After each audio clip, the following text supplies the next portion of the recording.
Welcome. My name is Severin Garrett, and we are so excited that you have joined us tonight for the Team Health for Life call. It is Monday, August 6th, and we have some special guests tonight. We're going to learn from Marissa and Sharicka. Sharicka is a sideline buddy. This is a great example to talk about how it is wonderful to find a buddy, whether they're in our direct line or sideline, just to work with and to enjoy growing in your business together. And these two girls got to go to Next Generation event in Nashville recently. So they're going to share their experience, what they learned, and how they're going to apply that in their business. So if we could all just mute ourselves out and allow them to have the stage, that would be great. Go for it. Awesome. Okay. So this is falling in love with the follow-up. Ali Schneider did a spiel at the Next Gen conference that Sharicka and I went to with follow-up. So Sharicka is going to touch more on that towards the end, and I'm going to talk about social media in the beginning and how to utilize that.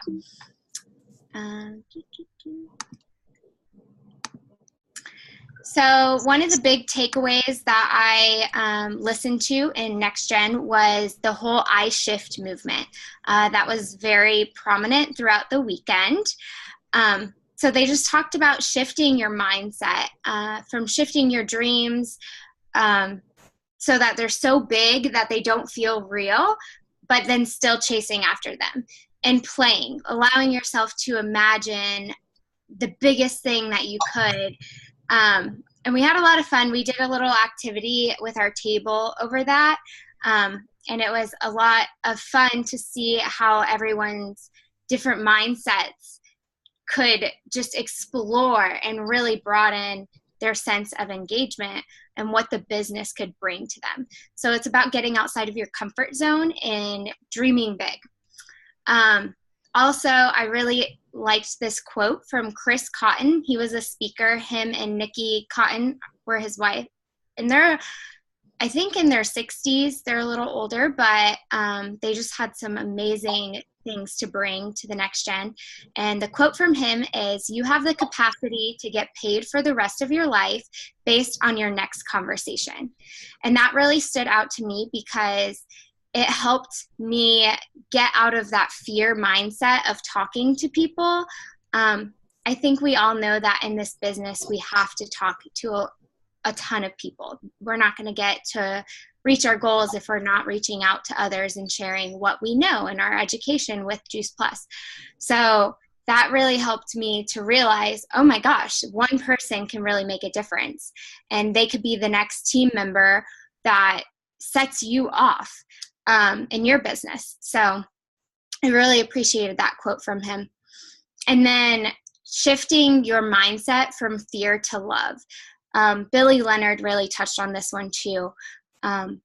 It's not about you, and we must shift our minds to how this might be the best thing for somebody else. People need our community. They're looking for different ways to reach out and share different mindsets and explore their health and be healthier. And not only that, but be wealthier. This is a side gig economy now. So everyone's looking for that kind of extra income on the side, and we could be helping so many people just by sharing it with them. I believe it was Abby Hilner. She is in her 20s, but she was talking about how she was posting on social media all the time, and this girl reached out to her, and this story really touched my heart. It was a little devastating to hear, to be completely honest, but she was talking and sharing her story on social media, and this girl reached out to her and just said how positive she was, and she wanted to know what she was doing, and she was just really interested to lead the life that Abby was living. And it turns out that while in the process of Abby connecting with her, the girl actually took her life, which was really hard for me to hear. And my age group, that is a real thing that's happening. The stressors of life just, attack people. But it was really hard for me to hear that Abby took away from that she needed to share with as many people and touch as many people's lives. And that really made me feel like I needed to do the same. And that social media is a great platform to do that, and to be able to reach out to people all across the world. And you never know whose life you might be touching. You never know whose life you might be saving. So that was a really huge takeaway for me. And then let's start with the social media aspect. So social media has become one of the most successful ways to grow your business, because there are over 2 billion people on Facebook and 1 billion people on Instagram. So there's endless opportunities to consistently reach out to people and make new connections all the time. You never can say that you don't have anyone to talk to. If you run out of your memory jogger, go online, because there's endless opportunities for you to just meet and connect and reach out to people that are like-minded. And it doesn't have to be hard or difficult. Just follow somebody that has the same mindset as you or same interests, and you can connect on something that they post that you just really resonate with.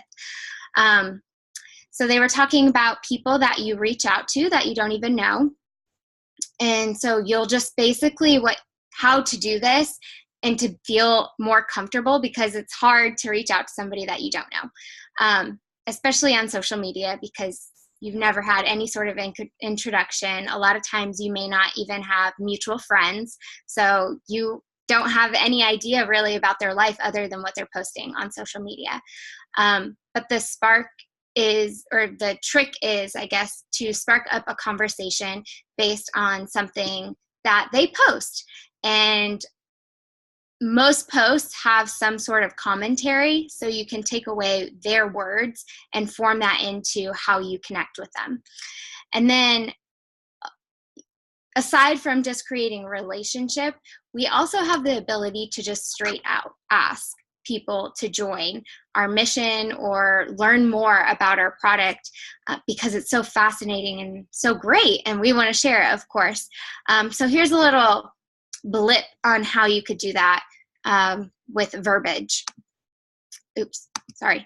You could say, I have no idea if you'd be interested. Hey, so-and-so. Started off with, of course, introducing yourself and their name. But say, I have no idea if you would be interested, but I just admire how many people's lives you touch, and I had to share with you. I am on a mission to spread health to as many people across the globe, and I would love it if you joined me. Would you be open to connecting soon? And that just leaves them with an out, because you said, I have no idea if you would be interested. So they feel less pressured automatically. And then you're also leaving it open-ended for them to contact you back. And then, of course, we follow up with that, and Sharicka will go into that in a bit.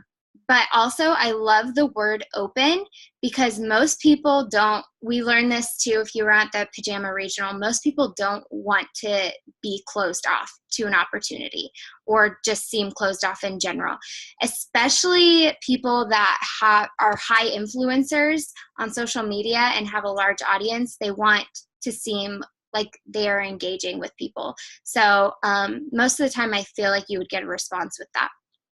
And a lot of people have had success doing that.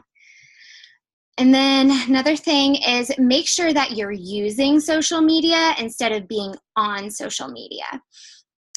So making posts consistently, one-on-one connections, post with intention, and have a plan and strategy. So to be on social media is more like posting once a week or once every now and then when you remember or think of something that might come to mind that might interest somebody else. So we're actually trying to use social media as a platform to engage conversation and make people interested in our lives and what we're doing. And this was a big takeaway for me, because I don't typically share a lot of my life. As I am a millennial, I tend to kind of take myself away from the millennial social media force, if you will. And over the last few years, I really haven't used social media that much. But I'm starting to learn that sharing my story and sharing my life is just that. I want to engage with people. I want them to be interested in what I'm doing, because I do have a lot to offer. I love traveling, so, and I've always wanted to share travels with people and let them see different cultures through my eyes and engage with me on that level. But yet I still don't really post. So over the last few weeks, that's something I've been working on, is to try to post more consistently so I can actually engage with people and share my life with them and have an album book, if you will, a photo album to look back on my memories as well. And then another big thing is to create curiosity. So you don't want to necessarily offer the Juice Plus name right away. Doing so makes people feel like they might be being sold something to, but it also gives them the opportunity to go and look up what the product is without actually reaching out and talking to a representative. And we all know that this business is set up the way it is so that people will communicate and create relationships, and we can educate them properly. A lot of times when people just go onto the internet, they create their own thoughts and theories about what it is and don't listen to the education behind it. So creating curiosity and leaving them wanting more is a really good way to engage people and pull them in to what we're trying to do. And then it also brings in people that are more interested and looking for opportunities. Whether that be an opportunity to better their health or an opportunity to live a life of freedom. We're drawing those people in by creating that curiosity instead of continuously reaching out to people, and they might not necessarily be the right fit for what we're trying to do. Those people that are attracted to us are going to most likely be the right fit for us and help us grow our mission. So basically it creates a funnel system to attract people that are looking for new opportunities and health changes. And then just like Juice Plus bridges the gap with our nutrition, social media bridges the gap in our conversation. So it really allows us to go above and beyond. We're able to have multiple conversations with multiple people at the exact same time, which is so amazing in this day and age. I mean, I love talking on the phone, and that's honestly why I don't necessarily always use social media, just because I love hearing people's voices. But the fact that I'm able to talk to 3 people at one time and just, keep going and creating that conversation is so amazing to me. And sharing my life and being able to really reach out to people on that level is huge. And then another thing that we do want to be mindful of with social media is that we're using platforms that help us navigate who we're speaking with so that we can have good follow-ups. Because if we're talking to 3 people at once, we might not always remember to go back the next day and follow up with them, or we might not always remember what we're saying to everyone or what they told us. And we're trying to create relationships, so it's really, really important that we maintain a level of understanding of what that person's going through in their lives and how we can best help them. So there's 3 platforms that they discussed on Next Gen. TeamZ is one, and I've actually started using that, and I love it. I highly recommend it, and I'll do a little blip before we pass on to Sharicka for the follow-up, just to show you what the platform looks like. And then Jake and Jenna Rude created a red, green, and yellow platform to navigate, and that's on the Freedom Revolution. I haven't looked into that one as much, just because I found that I really enjoy TeamZ. And then the mission-driven model, of course, with the memory jogger and the papers and all that, if you like to have everything out in front of you. So real fast, before we pass on to Sharicka, I want to share my screen and go to TeamZ to let you guys see what it looks like. So this is the platform for TeamZ. Basically, you implement you import all of your contacts you can do it from your Juice Plus for your customer or your distributors. They can carry over from Juice Plus. I did mine from Facebook because I have a really, really large Facebook friend group. So that was easy for me. Most of my contacts in my phone are I'm friends with them on Facebook. And then if not, you can always add new people up here with this little button right here. And then it maps everything out for you on a daily basis. They go by the power hour, which is an hour of making touches and making income-driven methods. So, and this is actually yesterday's activities, so I'm not quite there with today, but basically they have it laid out for you to touch prospects, touch your customers, touch your distributors, invite people to different events, whether that be a 3-way call. Here's the invite options. You can share a video, share products, invite them to an event, one-on-one coffee dates. So there's lots of different opportunities. And then adding people is where I showed you up here. So basically your power hour, you'll move through each area throughout the day. And you can set this to touch as many people as you would like. And it has an income base that you would like to reach. So based on what income goal you set for yourself, it will give you suggestions on how many people you should be reaching out to per day for prospects, customers, and distributors. But you'll just basically go through as you go every day and just log what you're doing. And then you'll pick the follow-up of when you want to follow up with them. And then another thing that I really like about Teamzy is that they have scripts. So if I go here and say, I don't know what to say to this person, I haven't talked to them in, I don't know, over 10 years, it'll give you connect scripts on how to get in touch with somebody and how to kind of start an initial conversation. And then it also gives you follow-ups as well. So if you're stuck, it helps you a lot with that. Your team is over here too. It will have your team listed out. And then also what I like is that your why is always visible to you on why you decided to do this and why you're wanting to share this business. So Teamzy is a really great platform. It's based on the relationship model instead of the sales model, which I'm better with that because I like creating relationships and I don't like being salesy, if you will. So that's just a really awesome tool. And then let me get back, and Sharicka, if you want to take over, go ahead. All righty. Can you guys hear me okay? Yeah, okay, great.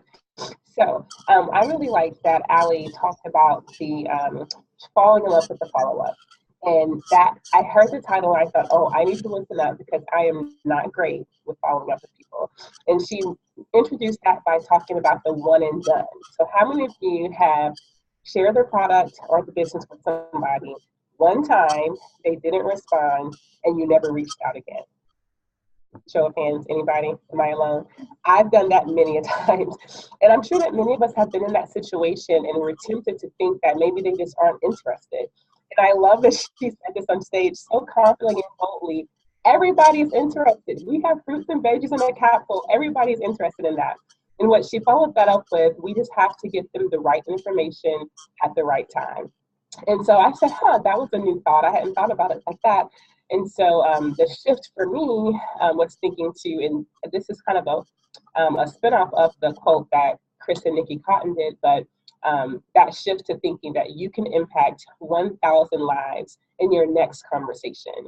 And it's kind of the same quote that that Marissa mentioned earlier, but they said that as well. And I thought, wow, that's really powerful to think that with my next conversation, that team member and all of their team and all of their team and all of their team, I really could impact 1,000 and even more lives with just one conversation. And so the takeaway for me for that was never underestimating the power of one conversation. So that was really helpful for me to shift my thinking in that way. You can go to the next slide.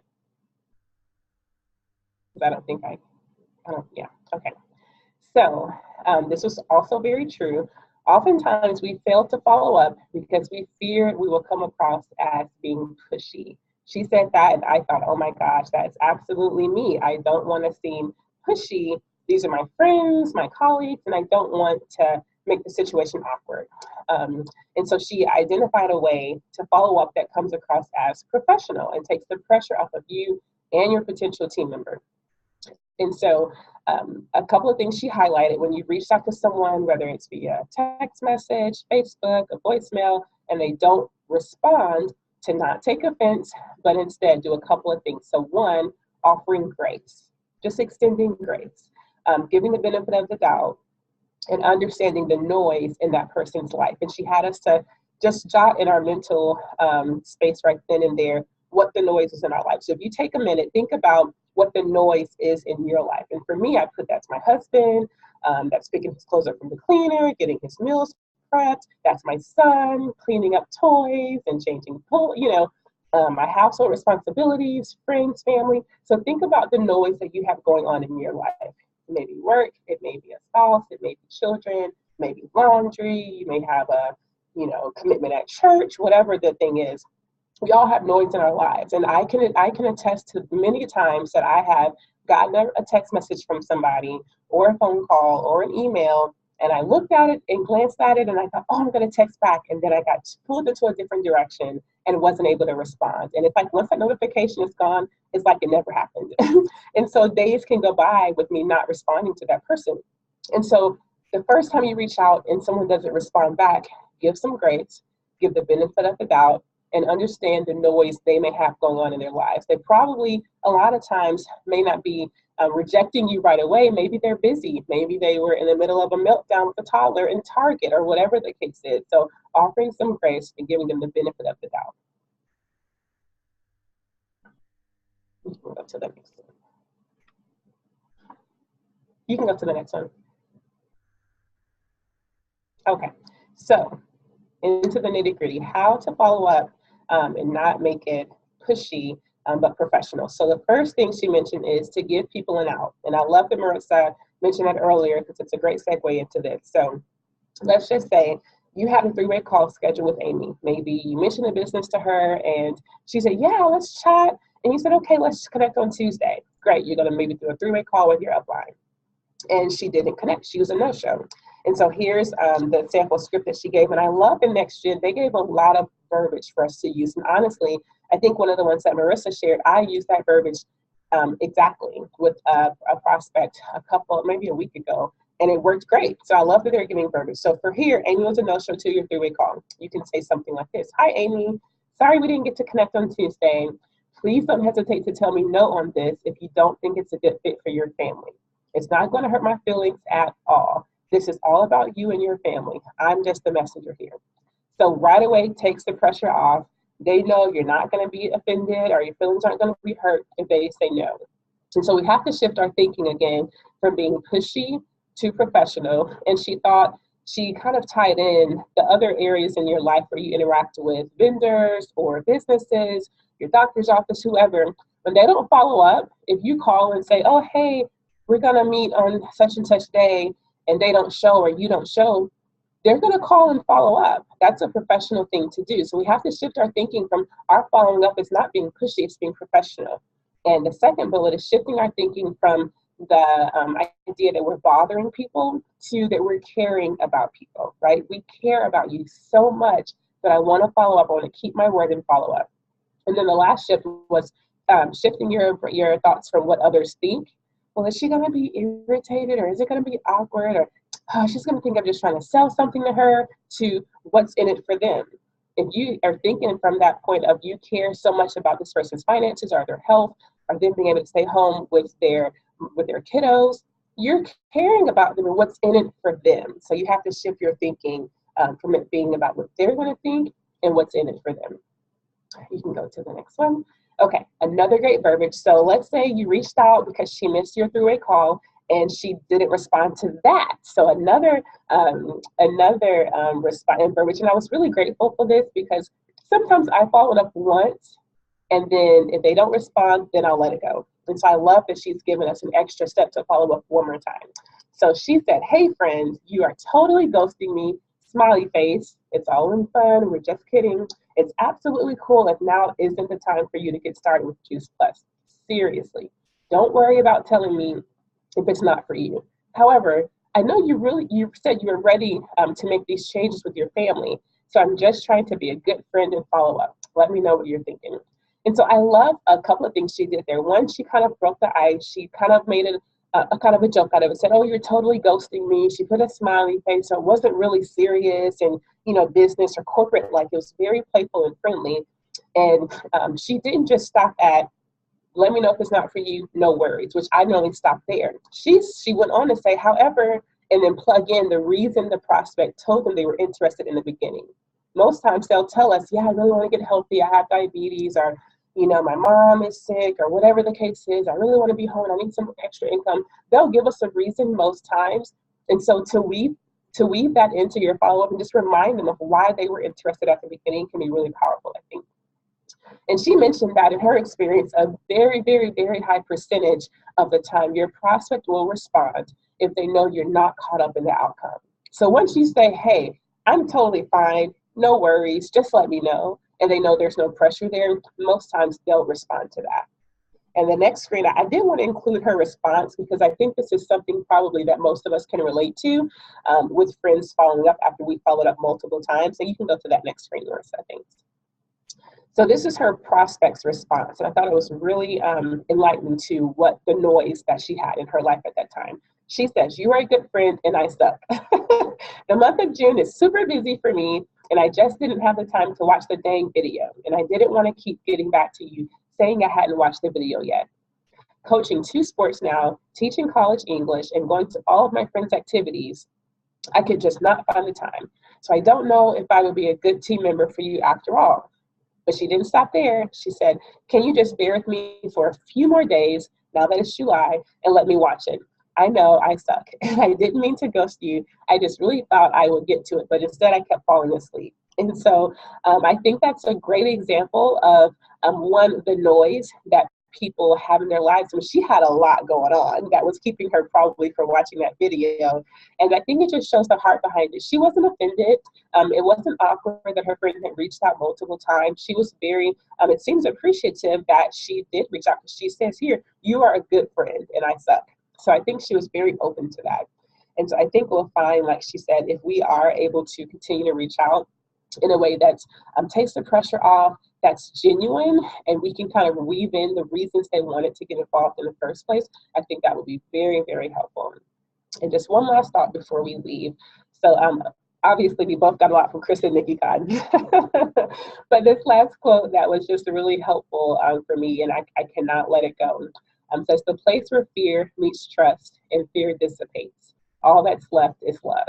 When you step through the fear, it's so powerful what happens and the you that emerges. And I think a theme throughout the entire event was just this shift from fear to love, and not being held back by fear. And that idea that courage isn't moving forward when fear isn't present, but feeling the fear and moving forward anyway. And so when you step through that fear, it's so powerful what happens. The lives we're able to change, and the people we become at that very moment. So I thought that was super helpful and just really impactful. So that's all I have.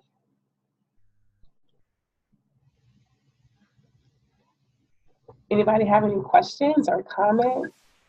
I'm going to turn off the recording and then we'll Okay. open up the floor for questions. Hold on one second. Great job, girls. Really, really loved it. Excellent. That was